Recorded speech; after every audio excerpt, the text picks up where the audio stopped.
Before we read from Scripture today, I would like to ask you a question. What is the purpose of prayer? I mean, when we ask God to help our loved ones as they battle illness, doesn't God already know that they're sick? When we ask God to help us get into the university of our dreams, does that mean that God changes the admissions process at that specific university and ultimately takes away a spot from someone who didn't pray? When we teach our kids to pray to Jesus in the evening, what exactly are we hoping they will gain from this experience? Most Christians I know, consciously or subconsciously, believe that the spiritual practice of prayer exists to change the mind of God. But if God is truly all-loving, truly all-powerful, truly all-knowing, then should we really be trying to change God's mind at all? Do you and I really believe that we can see things better from our finite perspective than God can see from her infinite perspective? What is the purpose of prayer? I want you to have this question in the background as we go through today's sermon, because we are going to look at one of the oldest prayers in all of Scripture. And when I study this ancient prayer in 2021, I am struck by the stark contrast between the deep tradition of this prayer and the way that Christians practice prayer today. This ancient prayer is found in Deuteronomy chapter 6. Now, in the first part of our series in Deuteronomy, we discussed how this book contains a 3.5-hour-long sermon attributed to Moses. In this writing, Moses stands at the foot of a mountain in the wilderness and delivers a homiletical behemoth to the masses of the children of Israel. This sermon takes place right before two liminal moments in Israel's history. The first liminal moment is the impending death of Moses. We can imagine that the Israelites held an abundance of anxiety as they wondered what life might be like after Moses will pass away. After all, Moses has led their people for decades. The second liminal moment is the long-awaited entry into God's promised land of Canaan. When Moses gave this sermon, the overwhelming majority of Israelites had only ever known life in the desert. However, they can all sense, as they listen to this sermon, that they are very close to finally settling down. On the doorstep of these major changes, Moses preaches the words of Deuteronomy. Now, in the first 4 chapters of this book, Moses tells the children of Israel that they must not worship idols. Then in chapter 5, Moses recites the 10 Commandments. And after the 10 Commandments, we get to chapter 6, where Moses says, "Hear, O Israel, the Lord is our God, the Lord is one. You must love the Lord your God with your whole mind, your whole being, and all your strength." Now, I don't know how you feel about these words on the screen. They may be thrilling to you, or they may be mundane to you. But for Moses, these words are not trivial. Rather, these words are the point. In the very next verse, he says, "Keep these words that I am commanding you today in your heart. Recite them to your children, and talk about them when you are at home, and when you are away, when you lie down, and when you rise."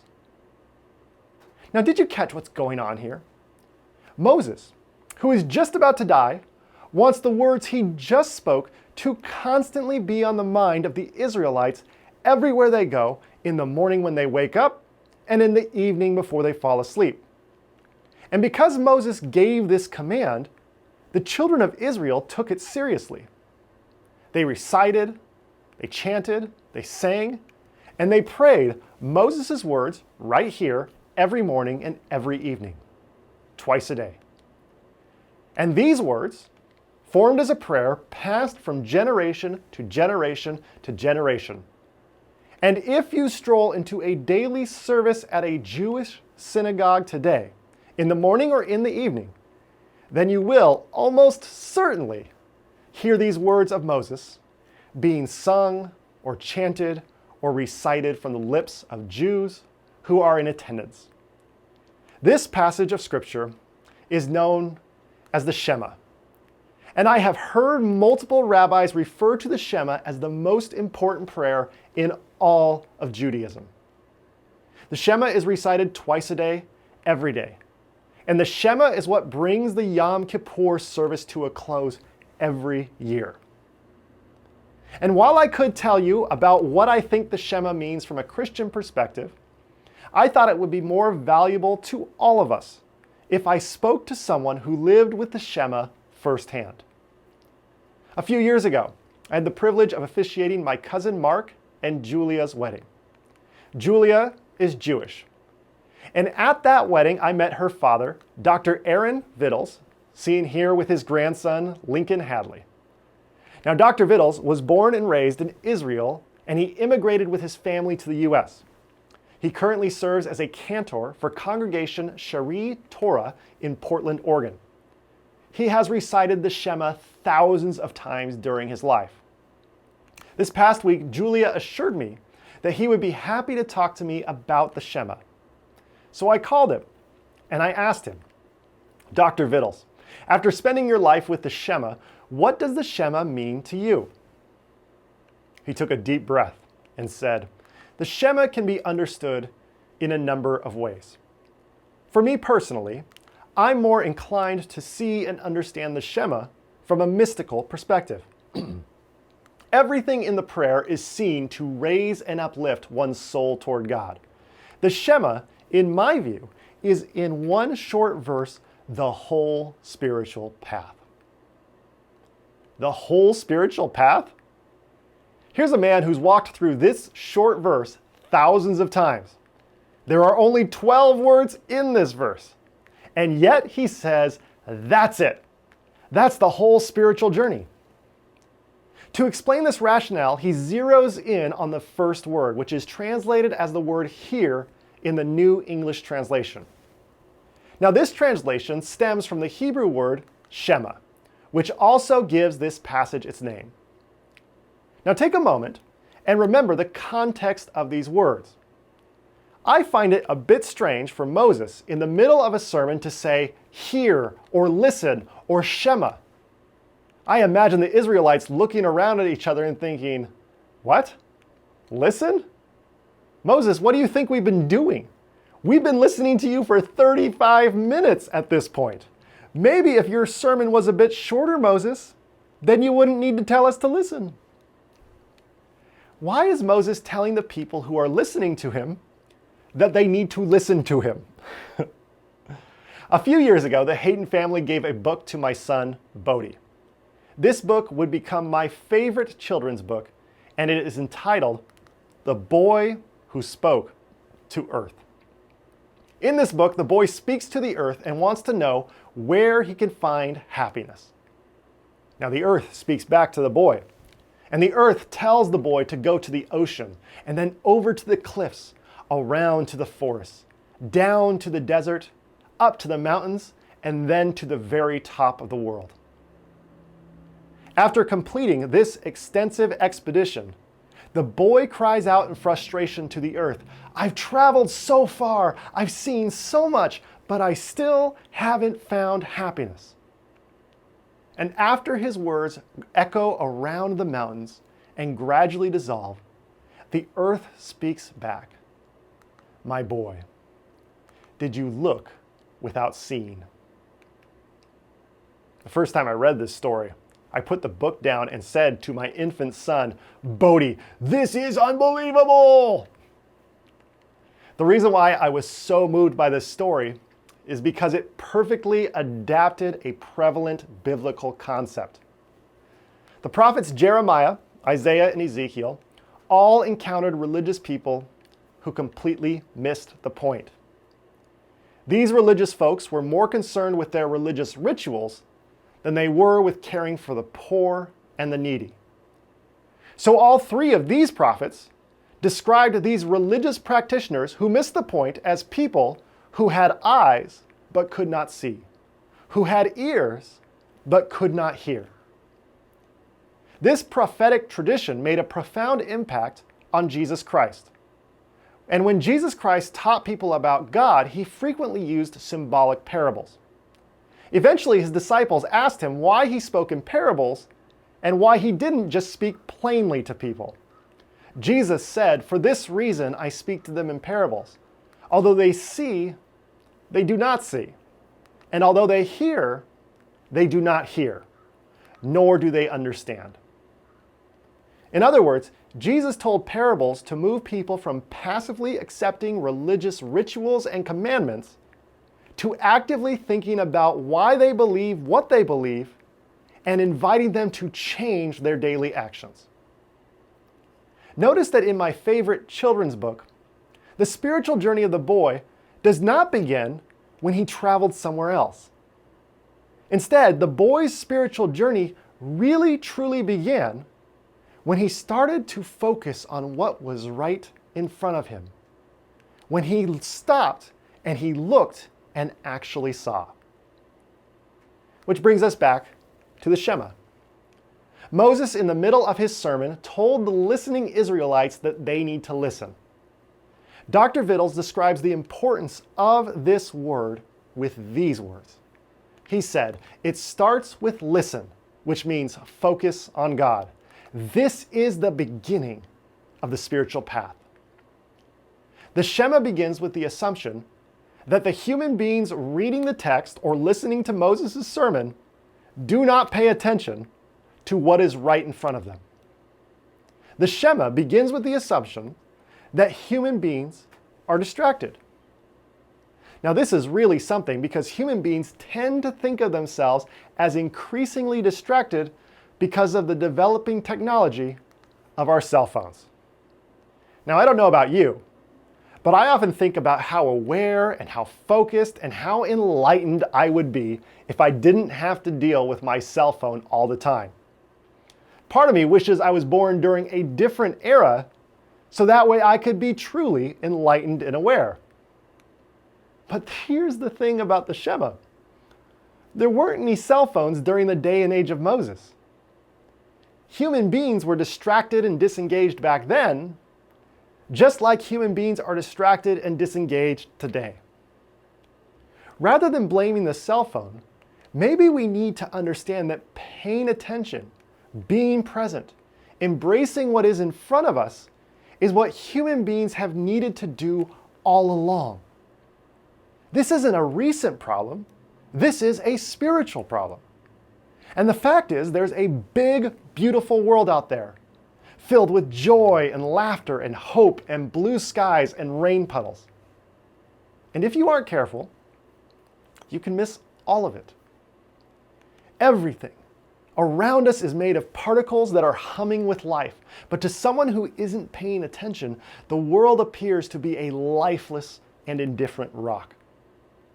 It's possible for us to live in this world with eyeballs and not see.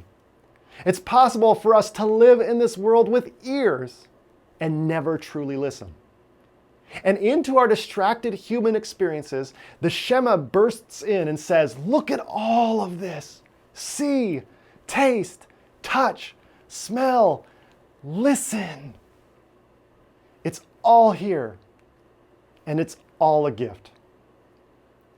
A few years ago, I moved to Bozeman, Montana to teach videography to high school students. I heard that Montana was beautiful, but when I got there, Montana took my breath away. Everywhere I looked, mountains dramatically jutted into the expansive sky. I felt like I was living in a calendar. A few days later, I walked into my first day of class as a teacher, and I showed kids my pictures from traveling around the world to teach them the basic rules of photographic composition. After I finished showing them my travel pictures, one of the kids in my class said, "We can never take pictures like that here. We just live in boring old Montana." boring old Montana? I couldn't believe this kid. What a spoiled brat. I don't even remember what I said in response. I just remember being appalled by this kid for being ignorant to the beauty that was around him. Well, fast forward 5 years after that story. I graduated from Montana State University and moved back from Bozeman, Montana to Redlands, California. A few months later, my classmate from Montana State, Rob, called me. He said, "Craig, good news. I'm in California. I'd love to see you if you're free." I told Rob I'd love to hang. Where are you? Rob asked the person who he was with where they were. He said, "Craig, I'm in Oakland." I tried to stifle a laugh. "Rob, Oakland's a long ways away from where I live." "Nuh-uh," Rob said. "My friend tells me that we are very close to Redlands." I thought about it for a minute and I said, "Rob, are you in Oak Glen?" He said, yeah, that's where I am. That's the place I'm at." Moments later, I met Rob in the middle, in the city of Yucaipa. The first thing he said to me when he saw me was, "Craig, how come you never told me that California was so beautiful?" Really? Beautiful? Here in Yucaipa? I had never thought of Yucaipa as beautiful. But then I looked at the snow-capped peaks. I took in the dramatic mountains. I saw the world around me in Yucaipa with brand new eyes. And I realized how much I had taken this space for granted. And as soon as Rob pointed this out to me, "It's beautiful here, Craig," I instantly thought of my conversation that happened 5 years before that conversation with that high school student back in Montana. And I immediately realized how judgmental and how petty I had been, because I was the spoiled brat taking the beauty around me for granted. We all take for granted the beauty that is around us. We are all unaware. But the Shema invites us into greater awareness. So often, I encounter Christians who feel they missed out on God because they did not live during biblical times. They wish they could have been there when God led the Israelites with a pillar of fire in the night sky. Or they wish they could have been there and witnessed firsthand David slaying Goliath. Or they wish they could have been there when Saul met God on the road to Damascus and God spoke to him.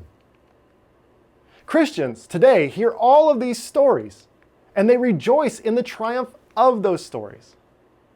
But at the same time, there is a sense of alienation by those same Christians because they wonder, why don't I get to experience God the same way that people in the Bible experienced God?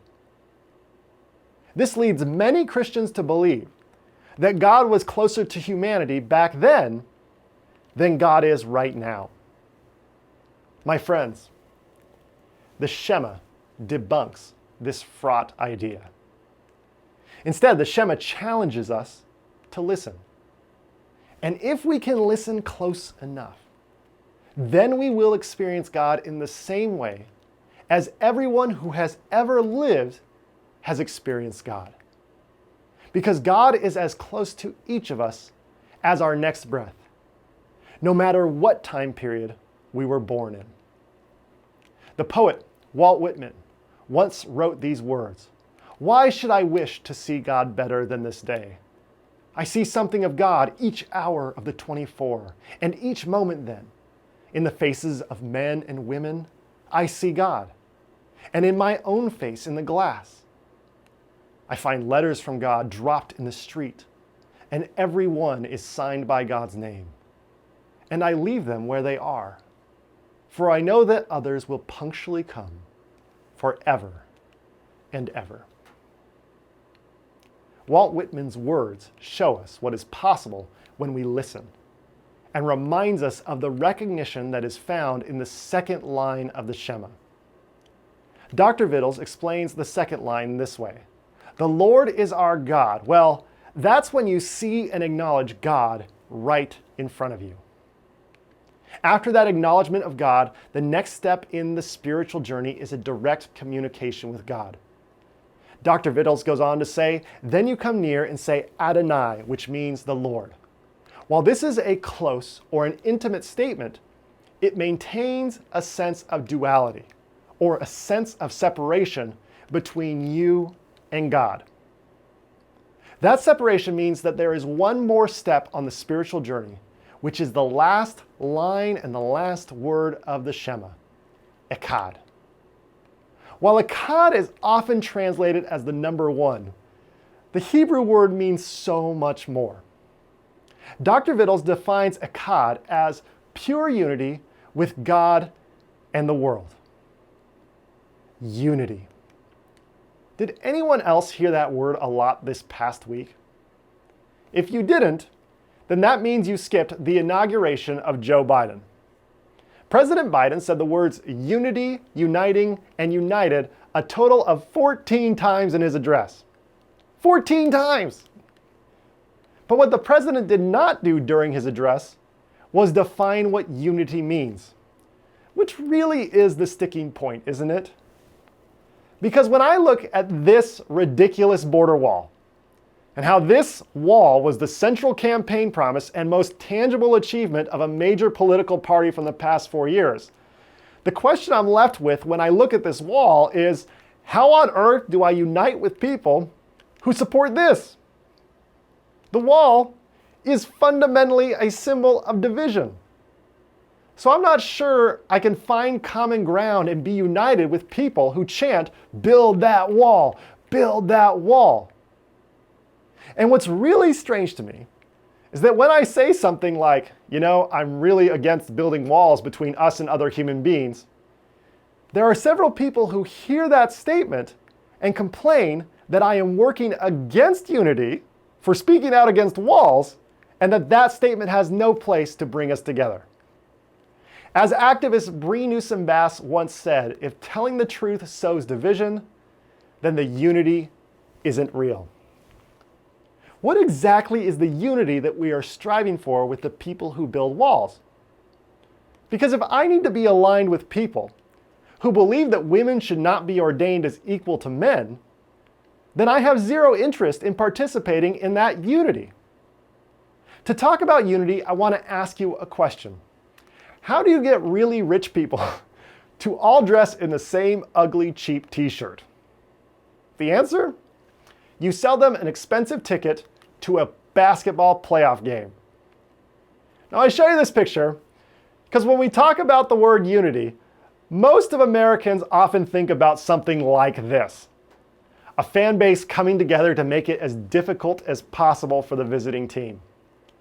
A mass of people willing to dress in ugly, cheap t-shirts to convey to the visitors that they're willing to wear ugly, cheap t-shirts because it will give them an edge to win. People here at games like this aren't worried whether the people in attendance are Democrat or Republican, or whether you want to tax the rich or build a border wall. All people care about in this arena is whether or not you can pay the entrance fee. This is what people consider unity. But the truth is, this is a specific kind of unity. This right here is tribal unity. And tribal unity has some very strict and very short limits. With tribal unity, everyone in the Bay Area was united for their love of Kevin Durant, until Kevin Durant signed with the Brooklyn Nets and put on a different jersey, and now they are united that Kevin Durant is the enemy. Tribal unity is a form of unity, but it's one of the lowest levels of unity out there. The reason for this is because tribal unity always requires an opponent, an enemy, or a villain. And what's really strange about the year 2021 is that we live with 24-hour news networks who have found that the best way to get ratings is to feed into the tribal unity of partisan politics. Right now, you can turn on a TV and tune into any, quote, news source and hear about how your party is great and the other party is terrible. And those 24-hour, not-so-news networks remind me more of sports arenas than journalism, which is a problem. We need to turn off the 24-hour news networks. Otherwise, we will find ourselves vilifying those who we disagree with politically. And speaking of vilification, so many white Americans rallied around this stupid wall because it was a tangible validation of their desire to vilify people of Latin descent. And when we think of tribal unity, we should think of walls like this one. Because tribal unity requires us to find a villain and say, can we unite around our hatred for them? And that hatred is why tribal unity is always the lowest level of unity. But let's return to basketball to discuss a deeper level of unity. The greatest basketball shooter ever is unquestionably Steph Curry. Now, there are few things more thrilling to watch in sports than Steph heating up. And when Steph is hot, he'll celebrate with his signature dance move, the shimmy. Steph's shimmy is known throughout the NBA and, unsurprisingly, it annoys his competition. However, during Game 5 in the Western Conference Finals in 2018, Chris Paul of the Houston Rockets buried a ridiculous three-pointer right in Steph's face. As they were running to the other side of the court, Chris Paul shimmied the whole way back to the other side right next to Steph. The Rockets won that game, and Steph afterward was asked if he felt disrespected by Chris Paul's shimmy. Steph responded with one of the greatest quotes in NBA history. If you can shimmy on someone else, you gotta be all right getting shimmied on. So I'll keep shimmying, and maybe he will too. Come on, he is giving these quotes away for free, people. What Steph is alluding to here is a higher form of unity than tribal unity. I'll call this one moral unity. Moral unity is the idea that the rules that apply to me should be the same rules that apply to you, even if you are my opponent, my competitor, or my enemy. Today, we are living in a rather strange time. The House of Representatives is set to send articles of impeachment to the Senate for a man who is no longer president. Now, I've heard people criticize this move as petty and unnecessary. However, it is necessary to preserve moral unity, isn't it? Prior to 2021, our society decided that inciting a mob to riot is a criminal offense. True justice requires that this law applies equally to everyone. No matter how much money you make, what political party you belong to, or how powerful you are, the law is the law, and it should apply equally because we are united under the law. The reason it's important for our society to convict a former president for inciting a mob is so that we can preserve moral unity. So if we are serious about unity, then we should work to preserve and uphold moral unity for everyone going forward. And while moral unity is a deeper level of unity than tribal unity, there is an even deeper level of unity beyond that. To talk about that, let's return to the game of basketball. Now, whenever we think of sports, we think of winners and losers. My team, your team, me, and you. But when you think about basketball, what is it exactly that makes the game so compelling? While some may say that it's the triumphs or the victories or the celebrations, those are all results rather than the game itself. The reason basketball holds our interest is because there is a universal moment that occurs throughout the game. Whether you are playing in Rucker Park or watching a game at the Staples Center, the moment is the same. It's right after a player shoots the ball. Everyone's eyes turn toward the net, and we all wonder the same thing. Is it going in? Without that question, there is no game. Earlier, I told you that Steph Curry was the greatest shooter of all time. The fact is, he's missed more three-pointers than he's made. But let's just say, for hypothetical purposes, someone comes along with a better shooting percentage than Steph Curry. Let's call this incredible shooter Riley Curry. Now, in our mental exercise, Riley shoots 100% from the field. She never misses a shot, ever, in her entire basketball career. At first, we would be intrigued. We would call her the greatest ever.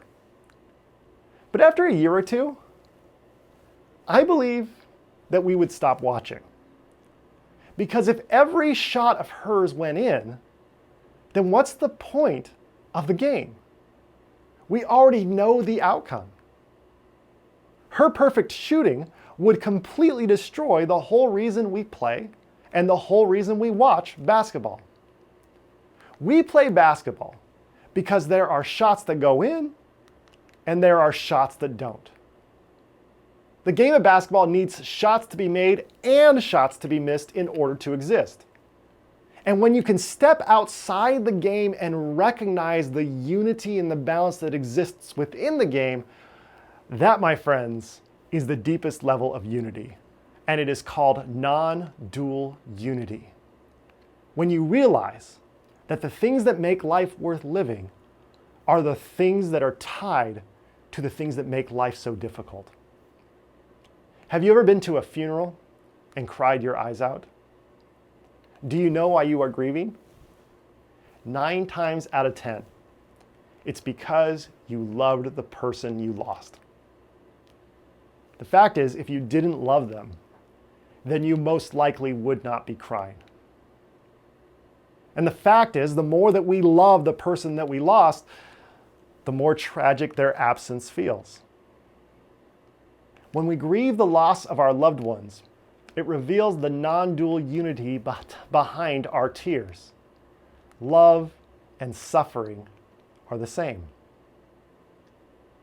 I know that this idea is counterintuitive. I fought against this idea. I said there's no way that can be true.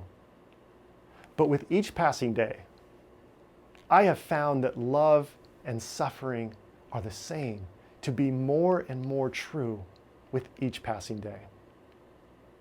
This is why every week we have members from the community here at Paradox share both their celebrations and their lamentations. It's because all of this, all that we share, is what life is. Some weeks you come to church feeling like you are on top of the world, and other weeks you barely make it out of bed.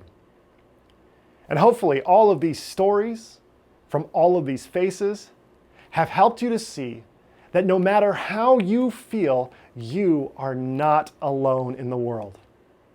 We all have bad weeks. We all have good weeks. We all have doubts, and we all have faith in some things. And when we can include all that life has to throw at us rather than just the convenient parts, well, that's when I found a community that is worth having and a community that is united. We asked a little while back, how on earth do I unite with people who support this wall? Well, the answer to the question is, you don't. At least not at first. Much later down the road. But what's happened, or what's more important, is that first, we need to be united with the people on the other side of the wall. To the people who are being oppressed by the cruelty of the power and the heartache of those who are in charge. And we need to live in their shoes. Now, this may seem like some new age radical concept, but the fact is, it's in the heart of our own tradition. In the book of Leviticus, God tells Moses in chapter 19 what will make Israel a holy nation that is set apart from any common nation. God lists several things that will lead to Israel's holiness, including the way they treat immigrants. God says, "The alien who resides with you shall be to you as the citizen among you. You shall love the alien as yourself, for you were aliens in the land of Egypt. I am the Lord your God." So for God in Leviticus, the moment that we have a hard time distinguishing between who's a citizen and who's an immigrant and who's here on a visa and who was born here, the minute those barriers start to fade is the minute that we start to become a holy nation. So if we desire true non-dual unity, we go to the other side of the wall and ask ourselves a contemplative question of empathy. What is it like to be someone who is trying to immigrate to our country? Is this a fair and reasonable process? Or could we make this a more humane endeavor? Because almost all of our families immigrated to America at some point. And the moment that we act like we own this land more because we were born here is the moment we cease to be a holy people and instead begin to be more profane. We ask the question, what is unity? Unity empathizes with the marginalized and then boldly works toward justice. And if we are really serious about unity right now, then we should be prioritizing the stories of those whose society has marginalized, because we need to grow in our empathy for those that have been pushed to the side by the people in charge. Now at this point, if we are meeting in person, I can imagine that someone from the congregation might stand up and say, "Hey, I'm marginalized too." And after hearing this objection, I would smile and say, "Oh, hello, white America. Thank you for coming to church this morning." And what most people don't understand about me is that I agree that a lot of rural white America has been marginalized by our society.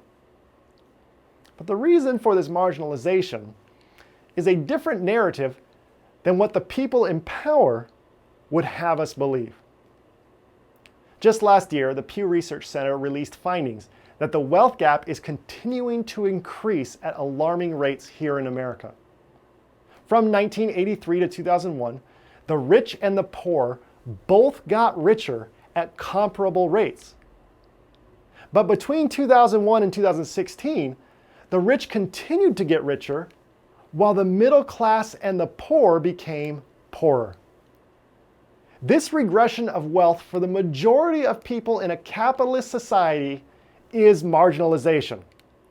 And while several people from white America want to complain that they are marginalized because of the color of their skin, the fact is there are loads of research debunking that myth. Rural white America is not marginalized because they are white. They are marginalized because they are poor. Our society values rich people more than poor people. And the more we value the rich and the more we devalue the poor, the less unified we will be. Add to that the increasing wealth gap, and you can see how we feel so divided. Unity requires us to listen to the stories of the marginalized, including the poor, and then work toward justice. In my opinion, this justice is a diminishing wealth gap between the classes. And right now, our country is headed in the wrong direction. Unity is important going forward.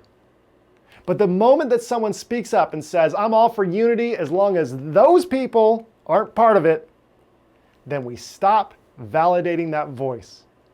And instead we go to those who that person just condemned and we work for their justice.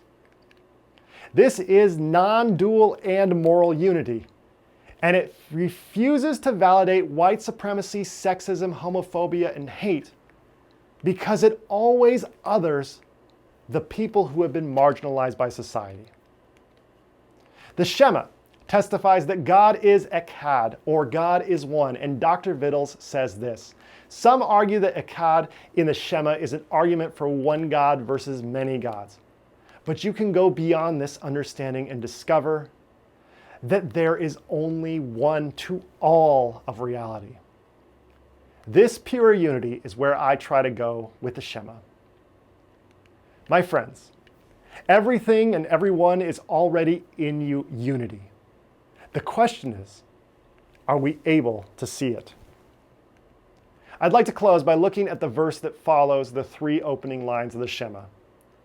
Moses says, "Listen, O Israel, the Lord is our God, the Lord is Echad. You must love the Lord your God with your whole mind, your whole being, and all of your strength." When we look at that verse, after the first three lines of the Shema, telling us that we must love God with all of our heart, mind, strength, and soul. What I believe is happening there is a recognition of the planet that we are on. This planet is both beautiful and horrifying all at the same time. But rather than being indifferent to our life on this planet, there's an invitation here at the end of the Shema. The Shema invites us to love all of this. And while it will take a lot of work for us to work toward unity, there's this question that lies in the heart of this prayer. Do you love it? Do you love working to make things right? Because if we work our brains out to make things better, but we don't enjoy a second of it, then it will be an oppressive exercise in vanity. The Shema invites us to love all of this. Which brings us back to our very first question that opened this sermon. We asked, what is the purpose of prayer? And I hope that after reading the Shema, that you can come to an answer. For me, prayer, in whatever form we pray, should always lead us to greater awareness, greater unity, and greater love. That, my friends, is the purpose of prayer. May we be people of prayer. May we be people of empathy and justice. And may we be a unified people who align themselves with those who are marginalized. And may we see and embrace Jesus Christ in all.